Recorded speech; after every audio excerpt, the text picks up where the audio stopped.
Hello అండి, welcome to Broad Mind Telugu academy. ముందుగా ఈ వీడియోని లైక్ చేయడం మర్చిపోవద్దు. మీరు చేసే ఈ ఒక్క లైక్ వల్ల ఈ వీడియో అందరికీ రీచ్ అవుతుంది, యూస్ఫుల్ అవుతుంది. కొత్తగా చూసే వాళ్ళు ఎవరైనా ఉంటే సబ్స్క్రైబ్ చేసుకోవడం మర్చిపోవద్దు. మరిన్ని వీడియోస్ కోసం బెల్ ఐకాన్ని క్లిక్ చేయండి.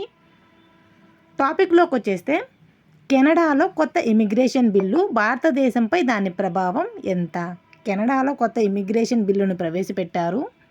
భారతదేశంపై దాని ప్రభావం ఎంత ఉంది చూద్దాం. కెనడా ఇమిగ్రేషన్ మినిస్టర్ లీనా మోట్లేజ్ డయాబ్ ప్రవేశపెట్టిన బిల్లు ఇది C3 బిల్లు. కెనడాలో ఇమ్మిగ్రేషన్ సమస్యలను పరిష్కరించడానికి, అదేవిధంగా ఆ సమస్య కోసం కృషి చేస్తున్న సమయంలో ప్రధానమంత్రి మార్క్ కార్నీ నేతృత్వంలో ప్రభుత్వం తాజాగా ఈ కొత్త బిల్లును ప్రవేశపెట్టింది. ఈ C3 బిల్లు సంతతి అందించే పౌరసత్వంపై పరిమితిని తొలగిస్తుంది. అసలు ఈ కొత్త ఇమిగ్రేషన్ బిల్లులో ఏముంది? ప్రస్తుత రూల్స్ ప్రకారం కెనడా లోపల పుట్టకుండా వెలుపల పుట్టిన వారు ఆ దేశ పౌరుడు తమ సంతతికి సిటిజన్షిప్ ఇవ్వలేదు. గతంలో 2009లో ప్రవేశపెట్టిన ఈ నియమం అనేది పౌరసత్వాన్ని మొదటి తరానికే పరిమితం చేసింది. ప్రజెంట్ అయితే ఈ బిల్లులో దాన్ని తొలగించే ప్రయత్నం చేస్తుంది C3 బిల్లులో. కానీ ఇలా జరగాలంటే తల్లిదండ్రులు కెనడాతో సంబంధాన్ని ధృవీకరించుకోవాలి.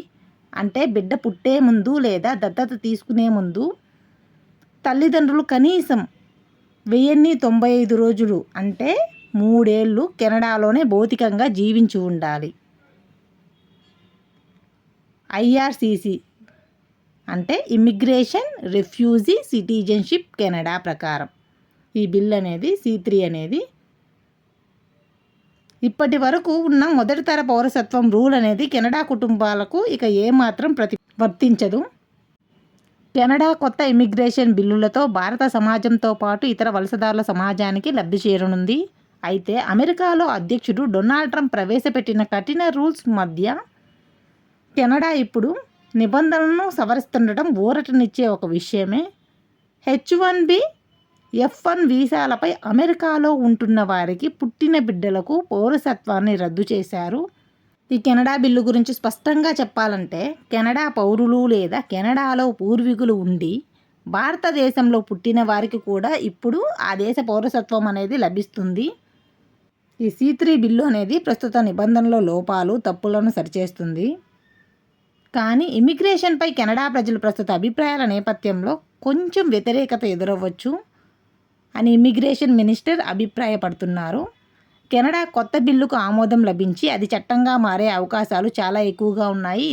కెనడా పార్లమెంట్లో ఒక బిల్లు 2 సభల్లో ఓటింగ్కు వెళ్లే ముందు 3 రీడింగ్స్ పాస్ అవ్వాలి. ఆ తర్వాతే హౌస్లో ఓట్లు వేస్తారు. అక్కడ బిల్లు పాస్ అయిన తర్వాత రాయల్ గవర్నర్ జనరల్ ఆమోదం ఇవ్వాలి.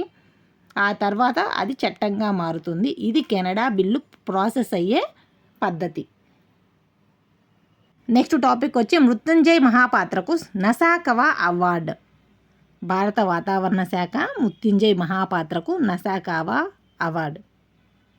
ఈయన డైరెక్టర్ జనరల్, భారత వాతావరణ శాఖ డైరెక్టర్ జనరల్. ఉష్ణమండల తుఫానుల అంచనా, హెచ్చరికల వ్యవస్థలకు సంబంధించి ఆయన చేసిన కృషికి గాను ఈ గౌరవం దక్కింది. ఐక్యరాజ్య సమితికి చెందిన డిజాస్టర్ రిస్క్ రిడక్షన్ కార్యాలయం మృత్యుంజయ మహాపాత్రను ససాకావా అవార్డుతో సత్కరించింది. జెనీవాలో నిర్వహించిన ఈ కార్యక్రమంలో మృత్యుంజయ్ మహాపాత్ర పురస్కారాన్ని అందజేశారు. మృత్యుంజయ్ మహాపాత్ర భారత్లో విపత్తు నిర్వహణ సంసిద్ధత తను మెరుగుపరిచిన తుఫానుల వల్ల సంభవించే ప్రాణ నష్టాన్ని గణనీయంగా తగ్గించడంలో కీలక పాత్ర పోషించారని UNTRR ప్రకటనలో పేర్కొంది. ససాకవా అవార్డు గురించి చూద్దాం ఒకసారి. ఇది ఎప్పుడు ఇచ్చారు అంటే, ఫస్ట్ 1986లో నిప్పాన్ ఫౌండేషన్ వ్యవస్థాపక చైర్మన్ మిస్టర్ రుయిచి నసాకావాచే స్థాపించబడింది. ససాకావాచే ఆయన పేరు మీదుగా ఈ ససాకవా అవార్డు రావడం జరిగింది. దీని యొక్క లక్ష్యం ఏంటంటే, విపత్తు ప్రమాదం తగ్గింపులో గణనీయమైన కృషి చేసిన వ్యక్తులు మరియు సంస్థలను గుర్తించి వారిని ప్రోత్సహించడం అనేది దీని యొక్క లక్ష్యం. ఇది ససాకవా ఫౌండేషన్ ద్వారా స్థాపించబడిన 3 ప్రతిష్టాత్మక బహుమతుల్లో ఒకటి. మృత్యుంజయ్ మహాపాత్ర భారత్లో విపత్తు నిర్వహణ సంసిద్ధత మెరుగుపరచడం వల్ల తుఫాన్ల వల్ల సంభవించే ప్రాణ నష్టాన్ని, ఆస్తి నష్టాన్ని గణనీయంగా తగ్గించడంలో కీలక పాత్ర పోషించారని ఈయనకి ఈ అవార్డును ప్రకటించారు, ససాకవా అవార్డ్. నెక్స్ట్ టాపిక్, భారతదేశంలో పేదరికంపై నివేదికను విడుదల చేసిన ప్రపంచ బ్యాంక్. ఈ నివేదికలో ప్రపంచ బ్యాంక్ ఏం విడుదల చేసింది, పావర్టీ పెరిగిందా తగ్గిందా అనేది తెలుసుకుందాం. మన దేశంలో అత్యంత పేదరికంలో ఉన్నవారు బాగా తగ్గారని ప్రపంచ బ్యాంక్ నివేదిక చూస్తే తెలుస్తుంది. అయితే 2024లో $3 పరిమితి వద్ద అత్యంత పేదరిక రేటుకి 2.44% ఉండింది. అసలు ప్రపంచ బ్యాంకు నిర్వచనం ప్రకారం అత్యంత పేదరికంలో ఉన్నవారుగా ఎవరిని గుర్తిస్తారు? రోజుకు $3 కంటే తక్కువ మొత్తంతో జీవిస్తున్న వారిని అత్యంత పేదరికంలో ఉన్నవారిగా గుర్తిస్తారు. ఈ పరిమితి 2021లో $2.15గా ఉంది. సవరించిన తర్వాత 15% పెంచి $3గా చేసింది. $3 అంటే అక్షరాల $255. భారతదేశంలో అత్యధిక పేదరిక రేటు వేగంగా తగ్గి 5.3% పరిమితమైందని ప్రపంచ బ్యాంక్ వెల్లడించింది. 2024లో పేదరికం రేటు 5.44. గ్రామీణ ప్రాంతాల్లో పేదరికం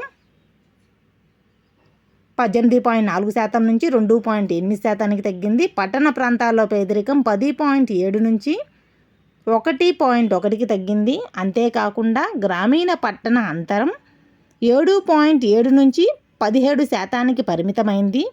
వార్షికంగా 16% తగ్గింది. దేశంలో అత్యధిక జనాభా కలిగిన 5 రాష్ట్రాలు కలిపి అత్యంత పేదరికంలో ఉన్నవారి వాటా 54%గా ఉంది ప్రస్తుతం. దేశవ్యాప్తంగా 2011-12 నుంచి 2022-23 వరకు పేదరికంలో ఉన్న 17.1 కోట్ల మందిని ఆ వర్గం నుంచి బయటకు తీసుకొచ్చారని ప్రపంచ నివేదిక వెల్లడి చేసింది. భారతదేశంలో అత్యంత పేదరికం ప్రపంచ బ్యాంక్ నివేదికలో 5.3%గా తగ్గింది. ఈ వీడియో మీకు నచ్చినట్లయితే లైక్ చేయండి, షేర్ చేయండి, సబ్స్క్రైబ్ చేయండి. మరిన్ని వీడియోస్ కోసం బెల్ ఐకాన్ని క్లిక్ చేయండి. Please like, share, comment, subscribe. చివరి వరకు చూసినందుకు థ్యాంక్స్.